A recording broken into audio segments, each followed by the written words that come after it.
Goodbye, my love.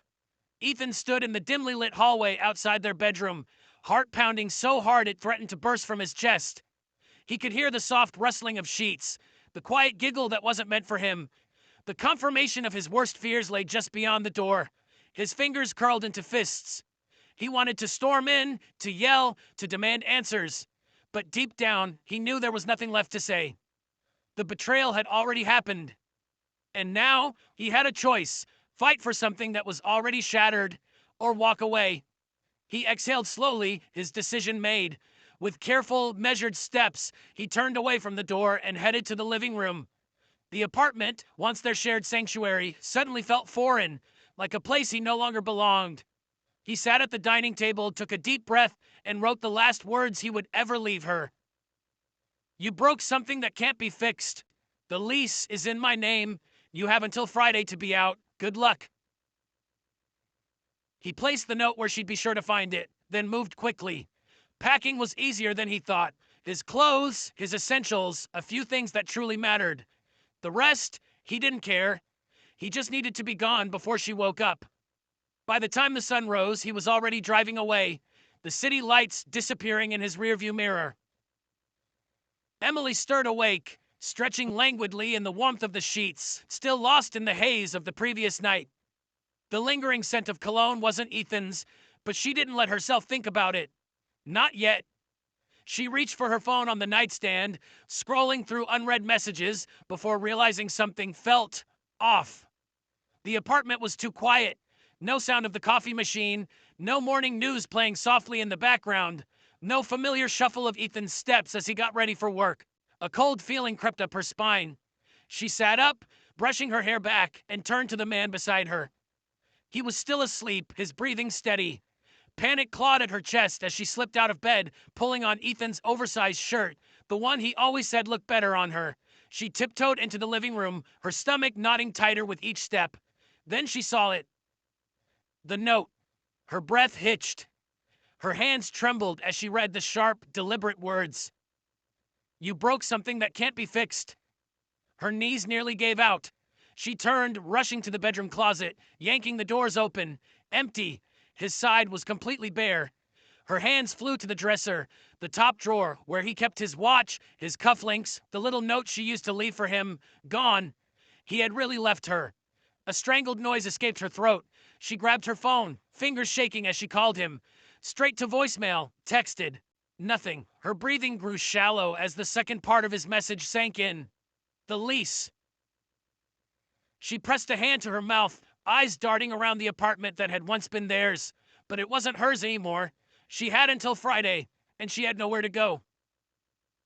Ethan, he sat in his car outside a hotel, gripping the steering wheel with white-knuckled hands. Every moment replayed in his mind. The laughter behind that door, the quiet betrayal, the way his love for her had been reduced to nothing but ashes. He should have confronted her, should have yelled, should have let her see the damage she'd done. But instead, he'd walked away, because in the end, she wasn't worth the fight. And now he would start over, without her. Goodbye, my love, part 2. Emily sat on the cold kitchen floor, gripping the note so tightly it crumpled in her trembling hands. Her breath came in sharp, uneven gasps. This wasn't happening. Ethan wasn't the type to just leave. Not like this. Her phone lay on the table, screen cracked from when she'd thrown it in frustration after his fifth ignored call.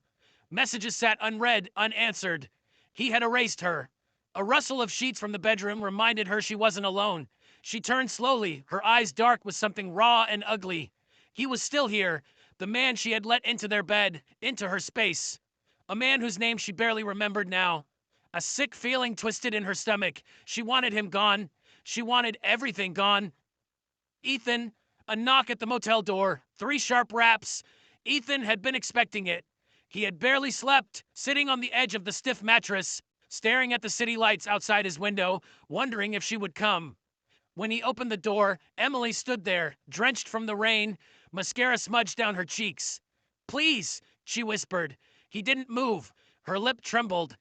Ethan, please, just talk to me. A part of him wanted to slam the door in her face. But another part, one that still remembered the warmth of her skin, the way she used to look at him before all the lies, hesitated. What is there to talk about? His voice was colder than he expected. She flinched, wrapping her arms around herself. I made a mistake. A mistake. He let out a bitter laugh. A mistake is forgetting a birthday, leaving the oven on. What you did, his jaw clenched. That wasn't a mistake. That was a choice. I didn't mean for it to happen, she pleaded. You didn't mean for it to happen. His voice rose. You didn't mean to let another man into our bed, into our home. She sobbed, stepping closer, reaching for him. Ethan, I love you. He took a step back, and the distance between them felt like a chasm. You don't love me, he said, voice hollow. You loved what I gave you. Stability. Comfort. And now that it's gone, you suddenly remember what I mean to you. She shook her head desperately. No, it's not like that. I was stupid. I was lonely. Ethan's eyes darkened. Lonely while I was breaking my back to build a future for us. He exhaled sharply, running a hand through his hair. I want to hate you, Emily, but I don't. And that's the worst part. Tears streamed down her face. Then let me fix it. Let me prove it to you. He stared at her for a long moment. Then, without another word, he closed the door. This time, she didn't knock again. Goodbye, my love, Part 3. Emily stood frozen outside the motel door, rain soaking through her thin dress, her skin trembling, not just from the cold, but from the realization that this was it. Ethan had shut her out. For the first time, she felt something deeper than regret. A raw, clawing fear she had lost him. And now, she had nothing. A week later, Ethan had been doing well, at least that's what he told himself. He had moved into a small apartment across town, started fresh. No old memories, no reminders of her.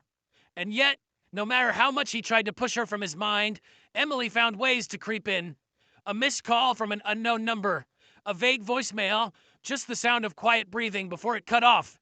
A shadow he thought he saw near his building late at night. At first he ignored it, but something didn't sit right. And then came the package. It arrived in a plain brown box, no return address. Inside, wrapped in delicate tissue paper, was something that made his blood run cold. It was his watch. The one he thought he had taken with him. The one that had been missing since the night he left. A small note was tucked beneath it. I still remember everything about you. His hands clenched into fists. This wasn't an apology. This wasn't closure. This was something else entirely. A warning. Emily, she sat in her tiny rented room, staring at the pictures on her phone. Photos of Ethan, of them, of the life she had thrown away, but it wasn't over, not yet. Because if she couldn't have him back, then no one else would.